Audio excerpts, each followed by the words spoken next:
આજે ગુજરાત વિધાનસભામાં ગુજરાતના એક પરિવારને સ્પર્શતો ખૂબ જ ગંભીર પ્રશ્નને જે બનાવ હમણાં જ રાજકોટમાં બન્યો કે દવાખાનાના ડોક્ટર દ્વારા જે દર્દીની તપાસનો જે ભાગ છે, જે રૂમ છે, એના સીસીટીવી ફૂટેજ લીક થાય, સોશિયલ મીડિયા પ્લેટફોર્મ પર એને અપલોડ કરવામાં આવે, 500 રૂપિયાથી લઈને 2000 રૂપિયામાં આ ખાનગી માહિતી જે કહેવાય, જે સીસીટીવી ફૂટેજ કહેવાય, એને સોશિયલ મીડિયામાં વેચવામાં આવે ને એવી ગંભીર બાબતનો મુદ્દો લઈ ને કોંગ્રેસ પક્ષ તરફથી વિધાનસભાના નિયમ 116 અંતર્ગત આ મુદ્દાની ચર્ચા કરવામાં આવી છે.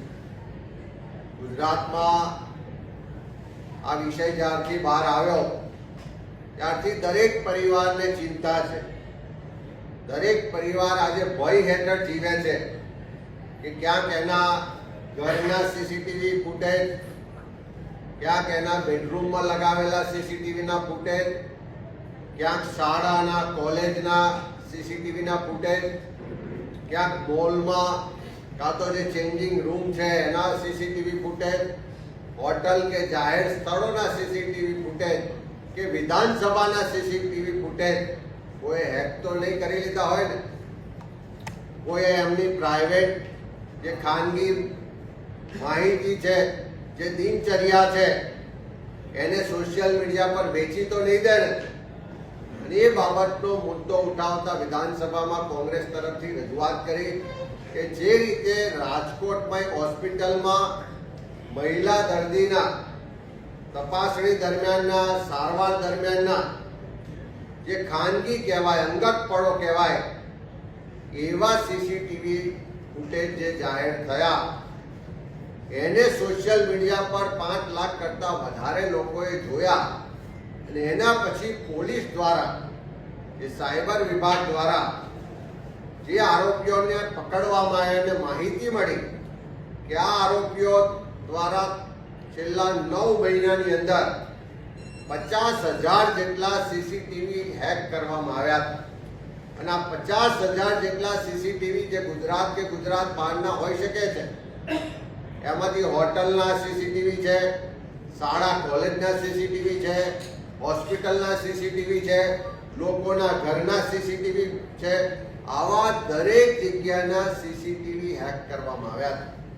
અમે સરકાર પાસે માગણી કરી છે કે આજે ગુજરાતનો એક પરિવાર ભયમાં જીવે છે. એક પરિવારને પોતાની અંગત, પોતાના કુટુંબની ખાનગી માહિતીઓ જાહેર થવાની ચિંતા છે. ત્યારે સરકાર આ ગુજરાતના લોકોને આશ્વસ્ત કરે.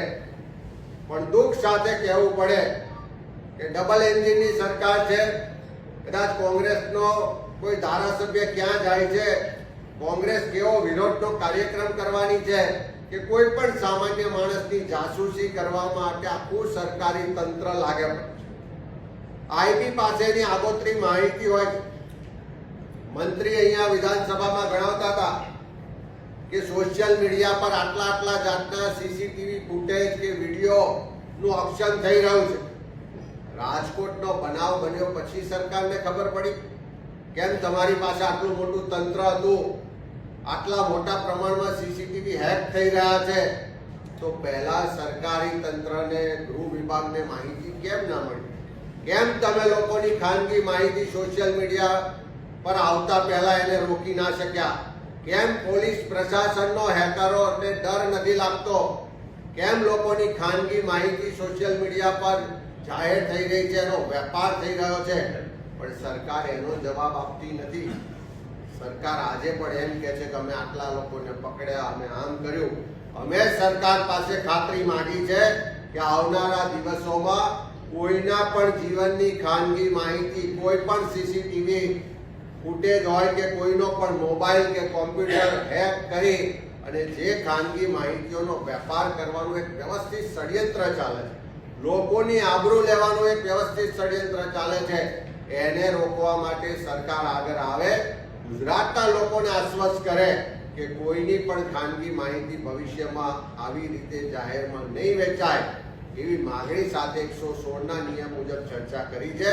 અને આજે ગુજરાતનો એક એક પરિવાર ભય હેઠળ ચિંતા સાથે એની ખાનગી માહિતી, એની ખાનગી જીવનની દિનચર્યા ક્યાંક ચોરાઈ તો નહીં જાય ને, ક્યાંક સોશિયલ મીડિયા કે મીડિયા પર એને અપલોડ તો કોઈ નહીં કરી દે ને, એ ચિંતા અને ભયના ઓથાર હેઠળ જીવી રહ્યો છે. ત્યારે એમાંથી લોકોને બહાર કાઢવા માટે માગણી કરી છે.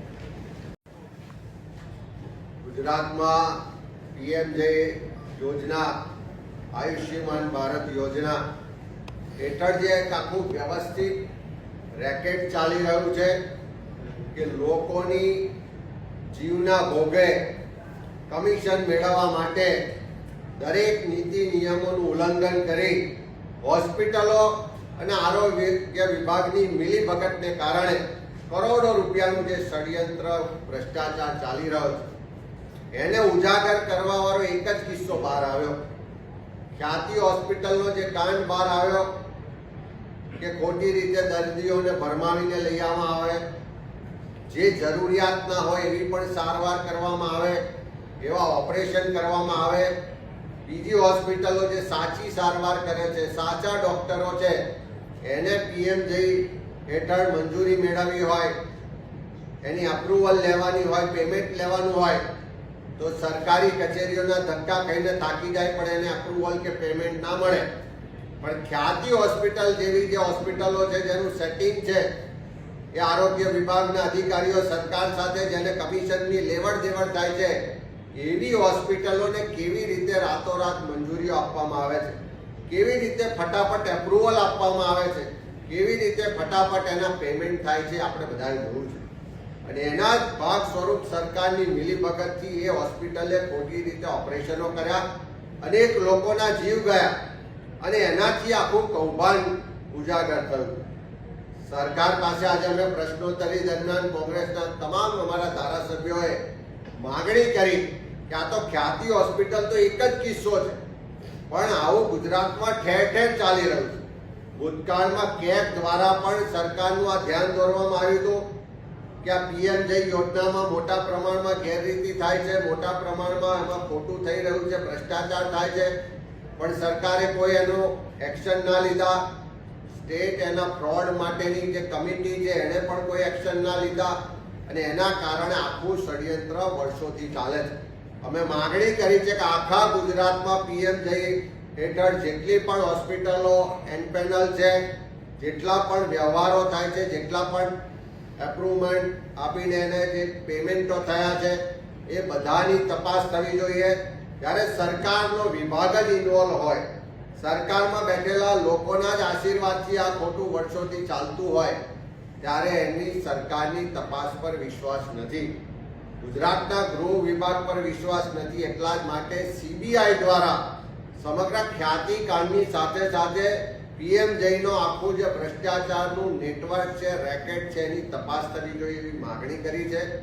અને કમિશન માટે લોકોની જાન લેવા વાળા, હત્યાઓ માટે જવાબદાર જે પણ ડોક્ટરો છે, જે પણ સરકારી તંત્રના અધિકારીઓ છે, એવા તમામ લોકો હોસ્પિટલના સંચાલકો સામે જવાબદારી નક્કી કરી માનવ વધ હેઠળનો ગુનો નોંધી અને ફાસ્ટ ટ્રેક કોર્ટમાં એમની સામે કાર્યવાહી ચલાવવામાં આવે એવી આજે વિધાનસભા કોંગ્રેસ પક્ષ દ્વારા માગણી કરવામાં આવી છે.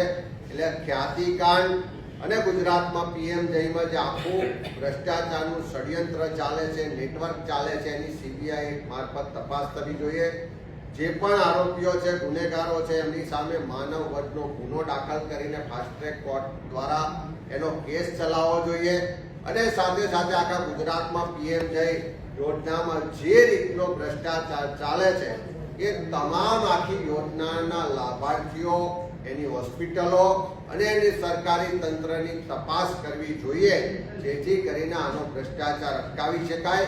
કમિશનના માટે લોકોના જે જીવ લેવામાં આવી રહ્યા છે એને અટકાવી શકાય.